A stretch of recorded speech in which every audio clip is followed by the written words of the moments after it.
much, Mr. Castley, for agreeing to sit down and talking to me today. As you know, my name is Ainsley Wallace. I'm here on behalf of On The Record to talk about the Red Shield Appeal, which has just finished up for the year. So first of all, can you just briefly explain what the Red Shield Appeal is? Yeah, sure, Ainsley. The Salvation Army Red Shield Appeal is the annual appeal which traditionally happens in May of each year. And I guess it's where the Salvation Army has the opportunity to enlist volunteers so that we can get funds to continue our work of helping and serving the most marginalised in our society. It is the Salvation Army's opportunity to bring our profile into the minds of the Australian public and highlight our work, and nationally we hope to raise about $74 million. Great. Well, so can you just tell me a bit of the backstory? When was the Red Shield Appeal started? Yeah, the Salvation Army Red Shield Appeal started in 1965, which is 50 years ago, so we're celebrating our birthday this year. The appeal started because salvos were deciding how they could best help the Australian public and give others an idea about how they could also help the Salvation Army. So therefore the appeal was started so that people could volunteer their services to help us raise money, and then ultimately we would take that money and help alleviate the need within our community. Okay, so how exactly are our donations distributed? Yeah, well, during the next 12 months, across Australia, we will see more than over 1 million people. We'll provide over 100,000 meals. We'll provide over 5,000 food vouchers.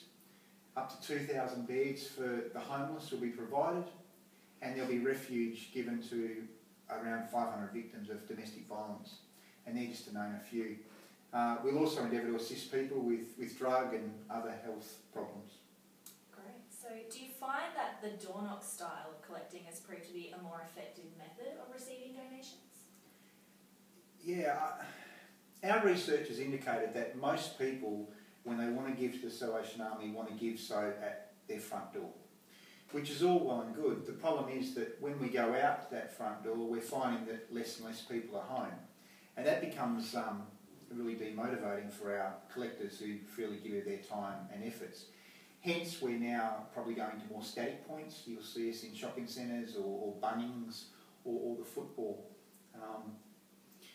I guess we just try to go where the people are, so we give an opportunity to give to us.